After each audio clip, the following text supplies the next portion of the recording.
Yep, we are now live on Facebook and we are recording. Okay, great. Good evening, everyone. Thank you for joining us this evening. My name is John Frederick, and I serve as the president of the Alexandria Housing Development Corporation. We are excited to host this community meeting tonight to present to you our newest project in Alexandria. We look forward to working with the community as we move forward in this process. And now I'm going to kick it over to Kayla Hornbrook, who's going to talk to us a little bit about our schedule this evening and tell us a little bit about Ahdc. Thank you. Hi, everybody. And as John said, thank you so much for attending Ahdc's first virtual public meeting for our proposed Arlandria development. We appreciate you all for taking the time out of your day to join us and bring us your questions and your feedback about this proposal. As John said, my name is Kayla Hornbrook. I'm the communications manager for Ahdc, and I'm going to provide an overview of the meeting and then a brief introduction to Ahdc before I pass it off to Aaron Remolona, Ahdc's vice president, who will discuss the Arlandria development more specifically. Also on the call is Ahdc's president, John Frederick, who just spoke, one of Ahdc's real estate associates, Robert Grady, who's involved in the project, and Duncan Blair, the land use attorney for this project. So questions in the call will be answered by this real estate team. We also have a handful of people on the call who are available to provide some feedback as well if it comes up. So just to get started, let me review how this meeting will work. First, this session is being recorded and it will be posted online for later viewing. If you are participating, we assume that you consent to being part of a recorded session. As we move through the presentation, we encourage everybody to send in their questions using either the Zoom Q&A box, via text message to 703-678-2445. That number will be on the screen, or in comments on Facebook if you're watching there. At the end of the presentation, we will answer the written questions first, and then we will open up the floor to those watching on Zoom to answer the open mic by using the raise your hand feature at the bottom of the screen. If you would like to ask a question, but you don't want your name to be recorded on the video, you should definitely use the Q&A box or a text message, as anybody who speaks out loud, their name will be recorded on the screen. Finally, we'd like to mention that we will be holding additional meetings in the future about this development. And as things warm up, following health guidance regarding COVID, we'll be holding these meetings outdoors and in person. So a little bit more about Ahdc. We are founded in 2004 from a community members working group in order to have an organization that was dedicated to providing affordable housing options exclusively in Alexandria. We currently operate 700 units serving over 1,000 people across 8 buildings. We also work to support our residents through services and assistance. Ahdc is a private nonprofit. We are not a branch of the Office of Housing, and we are not a part of the Alexandria Housing and Redevelopment Authority, or ARHA. Although we do work with them frequently to help bring developments to construction and support low and moderate income Alexandria households. The map on this screen details Ahdc's current and proposed locations.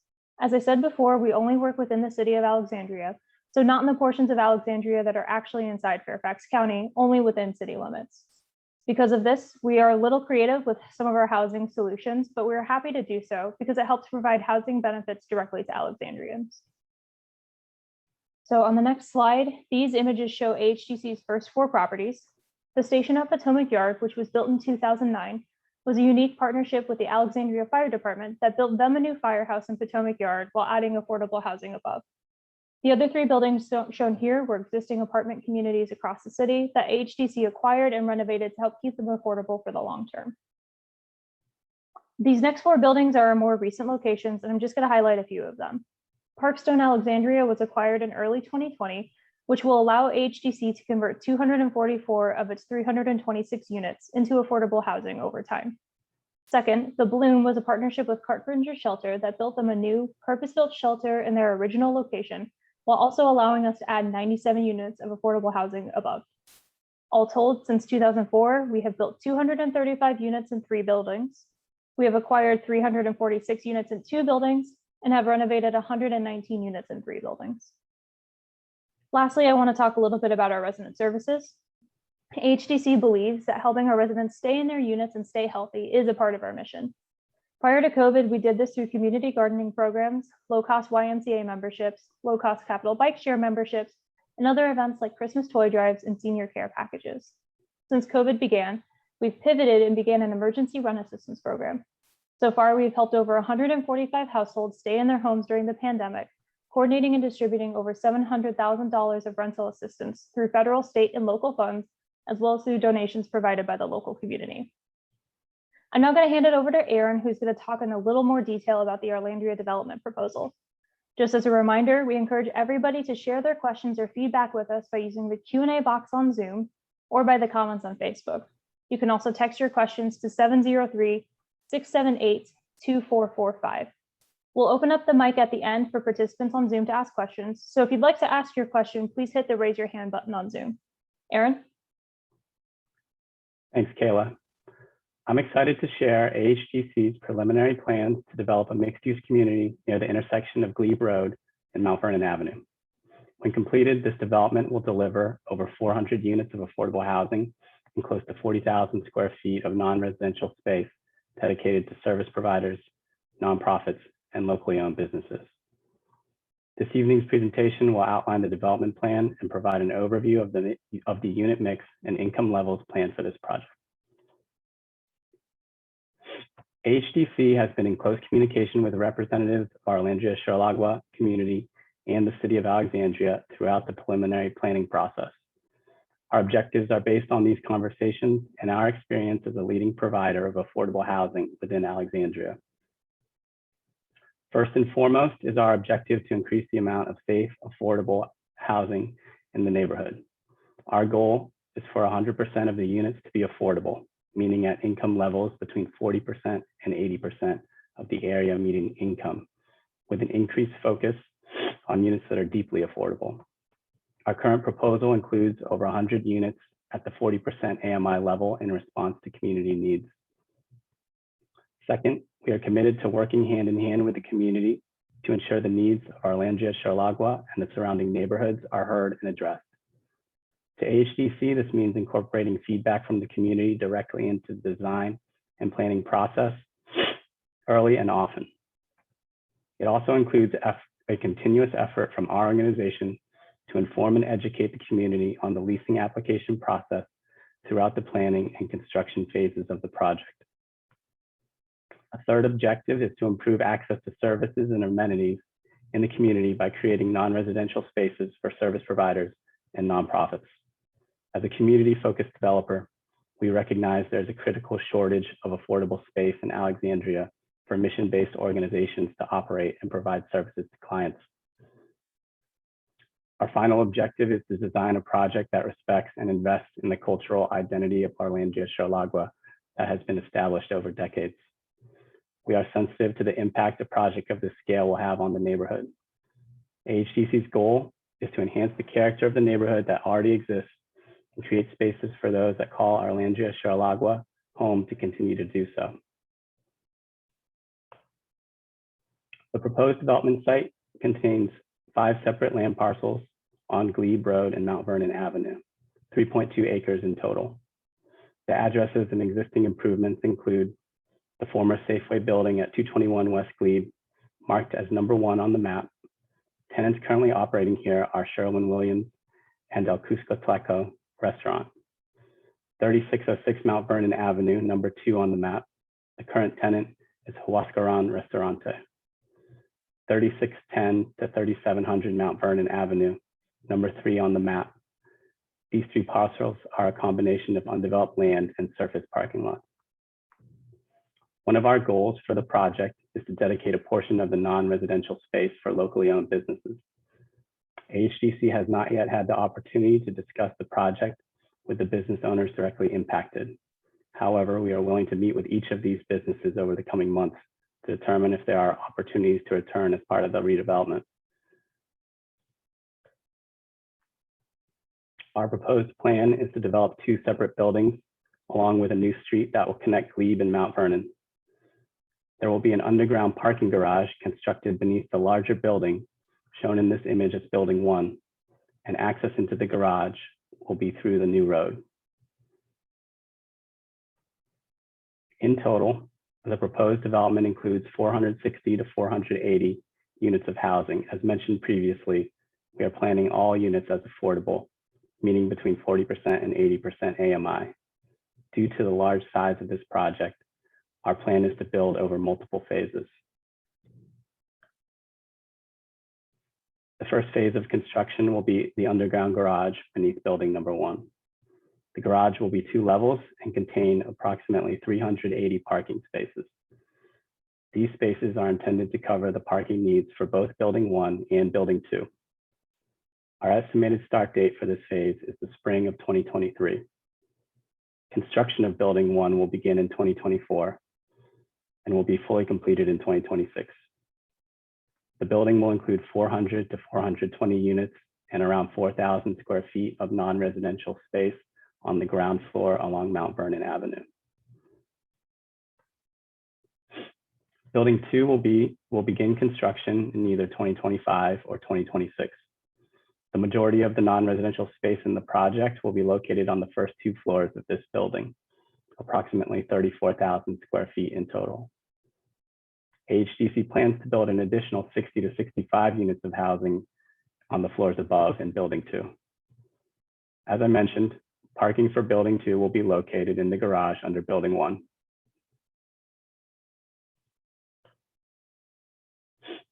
We expect the majority of households living in this development will be families with children. The proposed unit mix features larger units to accommodate these families. 65% of the units are being planned as either 2 or 3 bedroom floor plans.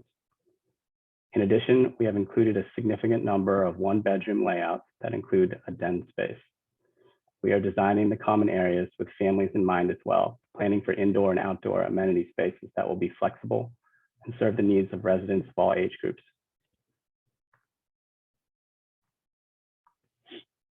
We believe the value of our developments must go beyond providing new units of housing. Our plans for the non-residential space in this project prioritize direct access to services and amenities that support the residents and the surrounding neighborhood. We are evaluating a variety of options, including but not limited to what is shown here. We will work closely with the community and the city to ensure a mix of uses that will create long-term value to the Arlandria-Chirilagua neighborhood. On this slide, we have a brief overview of what the income requirements for this project would look like if it were opening today. These are the minimum and maximum incomes that were in place at the Bloom, a building in North Old Town that Ahdc opened in 2020. It's important to emphasize that these numbers are according to 2020 standards and will change before units in this project become available to lease. The specific minimum and maximum income for these proposed units would be made available well in advance of when we begin the pre-leasing process for these units. In addition to the community meetings like these, we plan to work with the community in advance of this development opening to connect with interested residents in the Arlandria-Chirilagua neighborhood and help them prepare for the rental application process. This will include in-person office hours in the neighborhood with an Ahdc staff member or leasing consultant who can answer questions about the process, as well as seminars and classes that will go over the application. We will help interested tenants gather everything they need for an application to be successful and help find alternatives to the paperwork commonly required in a lease-up qualification, such as how to demonstrate non-traditional sources of income. We will be holding at least 2 additional public meetings to provide project updates to the community between now and the end of the year. Each of these updates will include a virtual meeting and an in-person meeting. The next project update will be held in May or June in advance of our next plan submission to the city. The second meeting will be held in the fall, likely in September. Our goal for 2021 is to obtain city approval for this development plan by the end of this year. In addition to these public update meetings, we plan to hold open house meetings in the Arlandria-Chirilagua neighborhood throughout the development process to share information on the project and obtain feedback on several aspects of the project's design. Once the development plan is approved, we will focus on the final site plan approval process and executing our financing plan in order to begin construction in 2023. The entire construction phase will stretch from 2023 through 2026. However, we expect the first units of housing will be completed and ready for occupancy at the end of 2025.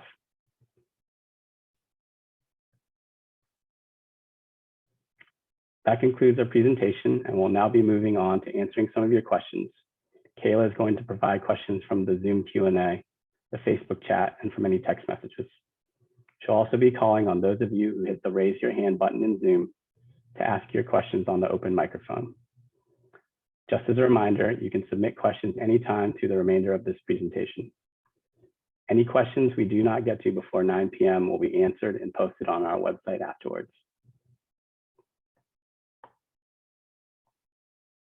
Wonderful. Thank you, Aaron. I have a question that comes from the Q&A. It says, hi, what is the length of time that these units will be affordable? I think either Aaron or John could answer that. I can answer it. It's a good question. Thank you. Typically, there's kind of two answers to it. Typically, we will deed restrict the units to be affordable for a period of 40 years. However, we feel that the benefit of doing projects as a nonprofit in the city is that our projects are affordable in perpetuity. So in addition to that, the city of Alexandria, who will have funds in this, will have a right of first refusal and the option to keep those units affordable if for any reason we ever chose to sell them. But the upfront answer is that is a 40-year deed restriction.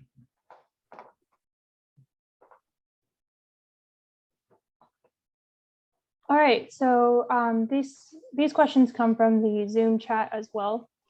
How did you come up with a mix of 40% to 80% AMI for these units? I can try and answer that one. Mm-hmm. So it's a combination of the financing that we're trying to put in place. A 9% tax credit program pushes you towards certain mixes when you're submitting an application. It's also a product of conversations that we've had with representatives of the community. One of the main things that they've emphasized to us is the need for deeply affordable units. So that has been a big focus of the unit mix. The affordability mix is to have as many 40% AMI units as possible. Those two factors, I would say, are the main thing, but John, feel free to add. I think that's right. I think it's also important to say that this will be the most aggressive project that we've done as far as the number of 40% units in the project. We know it's an extremely important part of the project, as Aaron mentioned, and it's a balancing act between available funds to do it and the needs. So we're at about 25% of the units at 40% of AMI. No project we've done in the past is more than 10. So we're proud of that goal, and we're striving to do the best we can on getting deeply affordable units.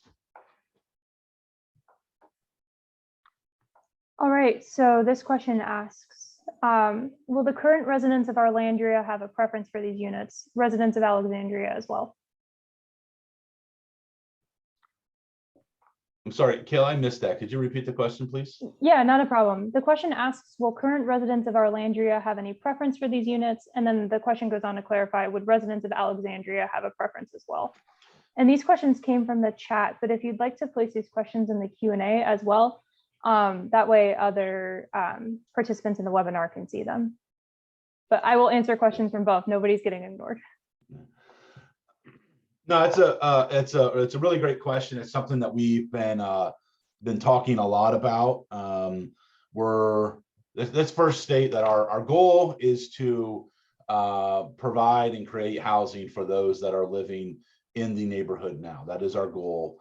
We are working with the city of Alexandria and legal teams to kind of address issues that come up around this issue, but that is the stated goal of our organization. We would support any neighborhood preference that would go towards serving the residents in the community.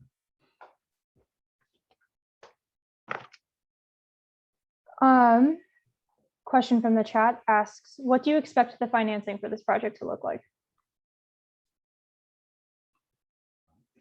Well, it's going to be a variety of funds. Certainly the low-income housing tax credit program will be a significantly large part of it.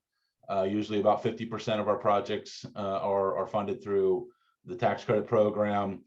A significant part will come from cheap financing debt, like very similar to a mortgage that you would get on a house that you can based on the income that comes in. We are certainly working with the city of Alexandria to use the Housing Opportunities Fund and exploring all other funding sources that are available, including Virginia Housing Trust Fund, the Virginia Housing REACH program that was set aside for the Amazon Impact money, Federal Home Loan Bank funds, Federal Housing Trust Fund dollars. And in fact, this Commonwealth of Virginia just recently passed a state housing tax credit that we will certainly explore, and any other sources that may come available through the myriad of financing sources that are coming up through the infrastructure bill that's floating through Congress, or other sources of funding. So it is going to take a long and deep capital stack to do a project this aggressive, and we feel we plan on using them all and exploring every opportunity. All right, I am going to take a question from the Q&A. Just as a reminder, if you would like to ask your questions either via the Q&A or the written methods, or if you'd like to ask a question with open mic, you can hit the raise your hand button and I can enable you to ask your question via that method. So are there any other special populations this project is geared towards outside of families with children? Not at this time. Yeah, I think just to speak a little bit to that from my own personal knowledge too, you know, the people who tend to live within our portfolio are overwhelmingly families with children. So we design with them in mind. But the project will also, if I'm understanding correctly, also have accessibility units too. So wheelchair accessible units specifically. Absolutely, that's correct, Kayla.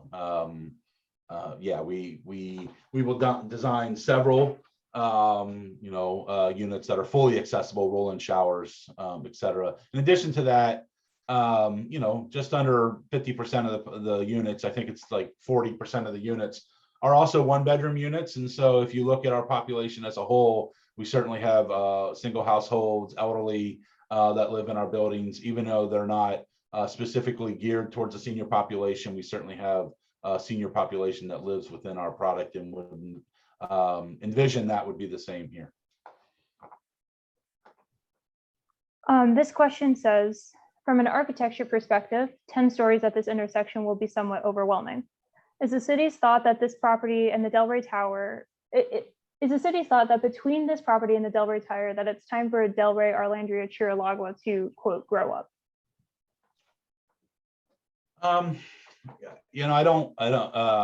It's a good question. Certainly it's a 10-story building is a large building. We acknowledge that. We also think it's a great opportunity here to create the density needed to create the housing we need. I won't answer the question specifically about whether the city thinks it's time to grow up. I will say that we have been sensitive to some of the setbacks on the street. If you look at the building as shown on Mount Vernon, it steps down to Mount Vernon so that it doesn't feel like it towers over Mount Vernon. The entire bar along Glebe really steps down to, I think, 5 stories as well, other than the one tower that comes up. So we think that it provides a variety of height that creates some nice architectural character for the neighborhood. We certainly know that the 10 stories is a large building, but we think that with the variety of heights that we've created, both in the first building, building 1, and the second building, it creates good opportunities.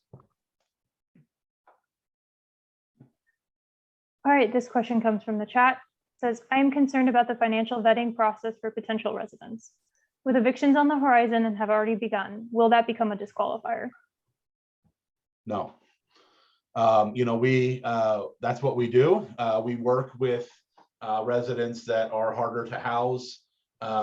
We look at the full picture of a resident's history, and we certainly wouldn't disqualify somebody simply because they had an eviction on their record. Certainly coming out of the pandemic, in which we know has impacted a number of the residents, certainly of the population that we serve. It is our goal to keep people in housing and to get people housed That is our, one of the main mission of AHDC. And so evictions alone will not preclude somebody from living in one of our units. I have two questions that are follow-up. Actually, I'm going to handle this in a slightly different order. I have one comment that says, please discuss the planning process and the topics will be discussed in June. I think when that comes to height of the Delray area community, if anybody wants to speak to that. The city's planning process. So and maybe Duncan can weigh in here too, but I will, right now we have gone, put a concept 2 plan in. What we're presenting to you tonight is what we submitted to the city as part of that concept 2 plan. We have received comments from the city on that plan, and the next step for us is to revise the plan based on those comments. We would come back to the community with that revised plan, and our next step in the process is to submit a completeness plan to the city, of which we would receive comments on again and continue on through the process of with the goal of getting to a public hearing by the end of the year. But Duncan, if I have left anything out of that process, please let me know. Good evening, Duncan Blair. What I'd like to add is we have a very talented project team, including Davis, Carter, Scott, who are excellent architects. I encourage you to go to their website and see their work. They are now just beginning to really define the architecture of the project, the setbacks, the height, the relationships with various buildings. And we hope to be in a position in our next meeting in May or June to have them on board to begin to share the architecture. We're not quite at that point yet, but as John said, it's a iterative and moving process that will be open and transparent throughout the entire time. And then from the chat, just a follow up to the question that was asked about height. The asker says, thank you. I'm personally not afraid of height. I do feel and agree that this is a great project and needed. Is the thought that this project would move families from presidential greens and gardens?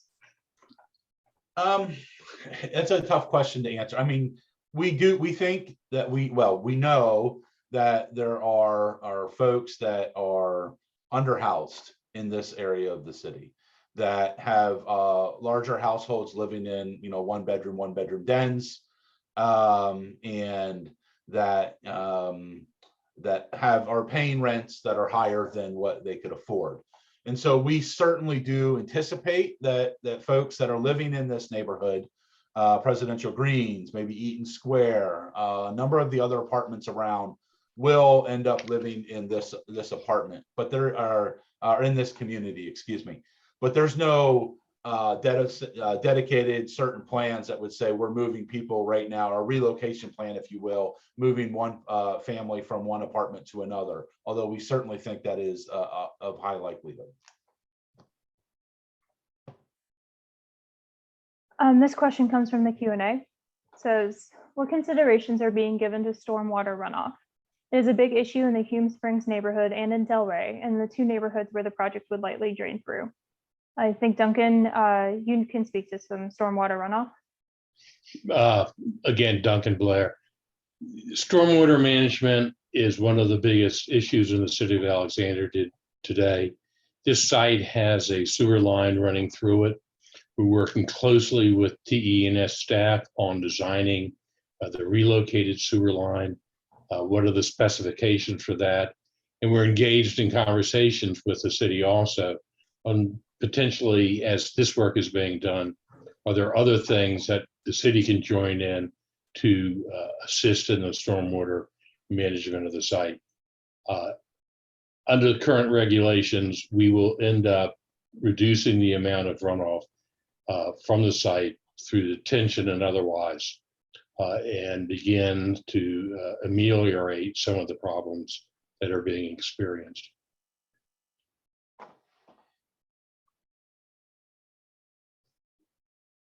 Okay, this is another question from the Q&A. It says, does the plan call for safety improvements or reconfiguration of the Mount Vernon and Glebe intersection? This is already a dangerous / deadly intersection, and this project will add hundreds of car trips and more pedestrian traffic.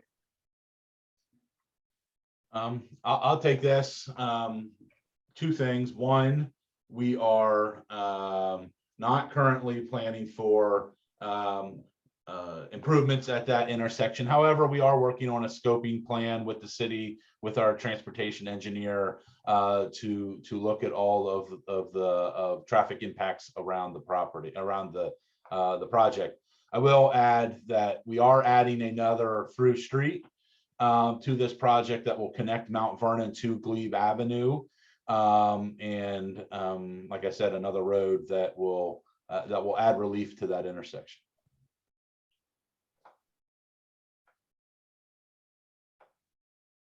And Aaron, did we have the overhead map were you trying to pull up? Yeah, sure.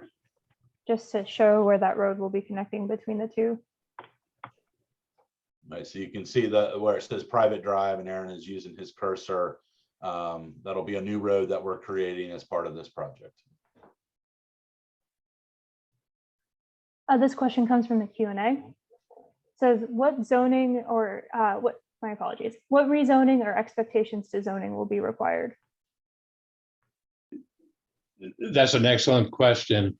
The property is zoned what's called CDD, or Coordinated Development District. It's not a traditional zoning classification. It sets goals and objectives for a particular project. This project, the goals and objectives are about 10 years old. This project in the community itself has changed. We do think there will be some new uses added to the CDD guidelines to address community serving uses, as well as the residential use of the property.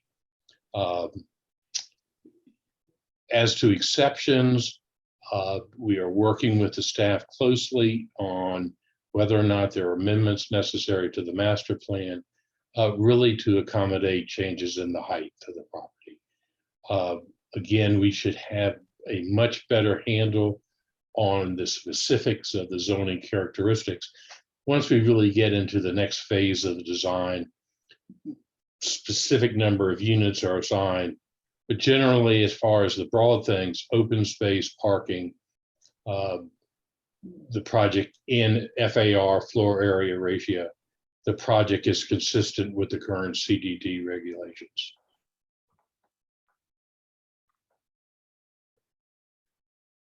This question comes from the chat.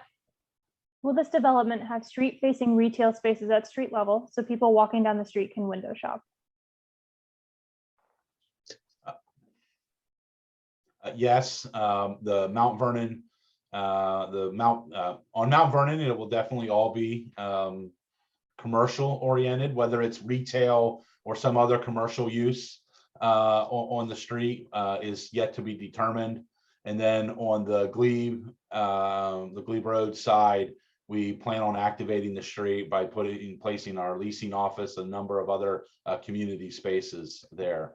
As Aaron mentioned in this presentation, most of our non-residential space is to put service-oriented nonprofits, use that space for service-oriented or nonprofit space. However, we are also examining opportunities to work with local, restaurants, retailers, to make sure that they are not forced out through redevelopment. So there will certainly be a commercial use all along Mount Vernon. What that use is not entirely determined at this point.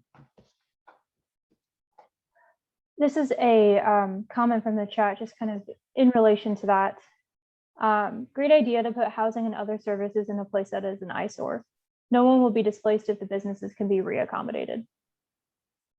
I think speaking to what we were just discussing about the use of commercial space as well. A question from the Q&A says, has the city given consideration to green building design options, green roofs, waste management, recycling, or energy efficiency, and helping the Hume Springs, Arlandria community manage its ever-growing litter and pollution problems? The project will meet the city's green building policy, and we are still examining all of the the functions and that we will add to the project to meet that. But right now, we certainly plan to meet the city's green building policy.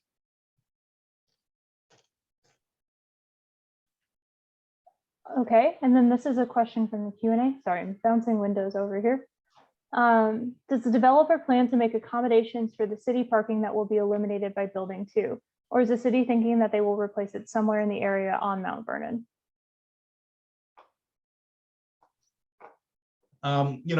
We are obviously creating 2 levels of underground parking and new street parking along the new street that will be developed. How that specifically replaces the surface parking there for the city, it's hard to determine if the city is going to replace that elsewhere. I think the goal along this strip of Mount Vernon is to replace surface parking lots with active uses and make it a more urban feel. And we think that the parking garage that we are creating under our building will accommodate the new uses that are being created. This question comes from the chat. Oh, no, never mind. That was just a comment. Thank you, though. The comment was, I think this project looks great. Thank you for the presentation. Thank you. So currently I have no more questions remaining in the Q&A, and I don't have any questions remaining in the chat. Again, you can hit the raise your hand button if you would like to ask a question out loud. You can use the question and answer space to type in your question as well. You can use the text message number provided there if you would like to, or if you're watching on Facebook, you can submit a question through the comments. But I think we'll go ahead and wait a few moments to see if anything comes through, any additional questions or any additional feedback. John or Aaron, do you have any comments, final kind of comments or wrap ups that you would like to provide? Just as we're waiting to see if any more questions come in, I just want to thank everybody for joining us here tonight. We are very excited about this project and excited about working with the community to bring the much needed affordable housing and community serving space to the neighborhood. As Kayla has said a number of times, there's a number of ways that you can get in touch with us, and we hope that you do, and we look forward to working with you. The question asker who asked a question about the green building design said that we didn't have a response to the second part of the question, specifically addressing the likely increased pollution, litter, and waste management, which is a huge issue in the neighborhood. I apologize for that. So, clearly we will have recycling and trash receptacles throughout the site, not only in our internal courtyard, but along the streetscape. We certainly plan to keep a tidy site as we move forward. But recycling is a big part of our. We think it's important. It's a big part of our green building policy. We offer recycling at all of our current locations, so we intend to do so. A new question that we have from the Q&A box. Was any effort made or consideration given to acquiring the title loan in Wells Fargo buildings? That's a good question. We have not. This is already a very large project. It's hard to continue to take on more and more space. We also think that there's value in buildings coming in at different times to create different architectural interest in the community. So that's not a conversation that we have had yet. What we are doing with our architects, Davis Carter Scott, as Duncan mentioned, is making sure that we're planning for how that space could also be redeveloped if it came in the future. So, but that is not a conversation that we have had with that owner at this point.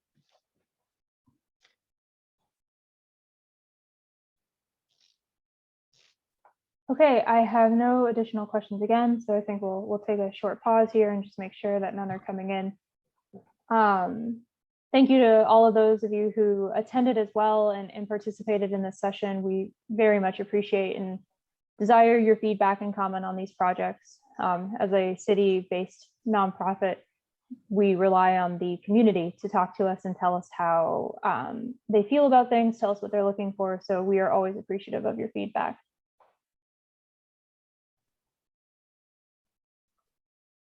And just to reiterate once more, as we're waiting to see if any more questions come through, you can submit your questions using those top two items that I pointed out as well. I'd also like to point out that if you later in the evening or later in the week have a question that comes up, you can send an email to communications@housingalexandria.org, and we will answer your question there as well and incorporate it into the written FAQ that we put from the session online afterward. You can always send questions or feedback or comments that you have to communications@housingalexandria.org. We also have a form on our website that you can submit at housingalexandria.org/Arlandria. You can provide commentary and feedback there as well. We will work to incorporate it in upcoming meetings if we have one, around the corner. And if not, we'll work to provide an answer to you and do periodic updates to the FAQ on our website as well. Last, I'd like to just add that on our website at housingalexandria.org/Arlandria, we have a sign-up form that you can use if you would like to receive automated updates. Everybody who attended this meeting will receive an email tomorrow that has a link to the where we post the presentation online. It will take us a little bit of time to get the video and the written transcripts online. We will have those up hopefully within a week. We will put up the presentation slides tomorrow. So you will get an email with a link to the presentation slides that you can access starting tomorrow. And then if you go to this page on our website, you can sign up for email updates periodically if we have major design changes or announcing future meetings. In addition to signing up via email, you can also provide a cell phone number and we can text you when those updates become live as well. I have a question that came in from the Q&A box here. It says, how does the parking ratio compare to other projects you've done? That's a good question. It's actually a little higher. We're right around 0.75 spaces per unit. And a couple of our most recent projects, the Bloom at Braddock was about 0.5, and the Nexus at West Alex was a little bit higher than that. So we're right around the same rate. We have more non-residential space here too, which than we had in some of our other projects, which adds to the complexity of it, but it's very, very close. And within the guidelines for residential for affordable housing in the city. I think something to add too that was brought up when we spoke about parking with this project with some community members in the week prior was that Dash is planning a major bus route through this intersection as well. So I don't have the full information on it, but I know that bus service going through here will be increasing according to Dash's plans. A question from the Q&A says, this intersection is very bicycle unfriendly. Is there anything in this project that will help with that? The city as a whole is taking on a small area plan for Arlandria. This will certainly improve the streetscape along Glebe. I can't say that it'll have significant bicycle improvements along at the intersection. However, I will say that we, as I mentioned before, our transportation analysis and study is still ongoing and is to be determined. John, I think it's important to note also that our new road is going to be designed for not only vehicles, pedestrians, but also bicycle lanes.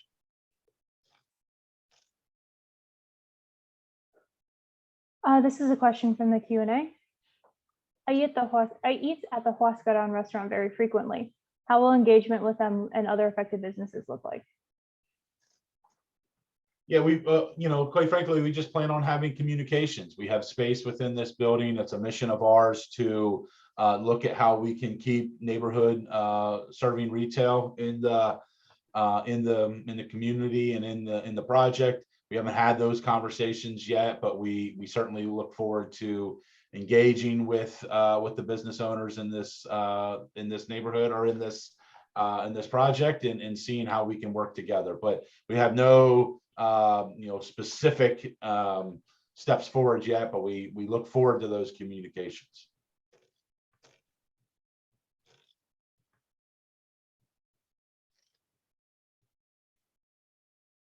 All right, I am again out of questions in the Q&A, so I will hang on and see if there's anybody who's getting ready to provide any, who are typing any at the moment.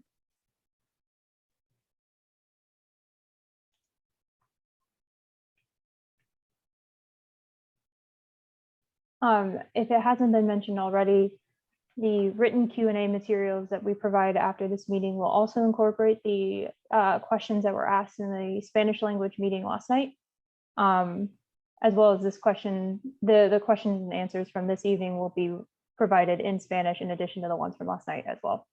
We are committed to being fully bilingual throughout this process, making sure that we have outreach in both languages, in addition to providing the information that was discussed in one setting into the other.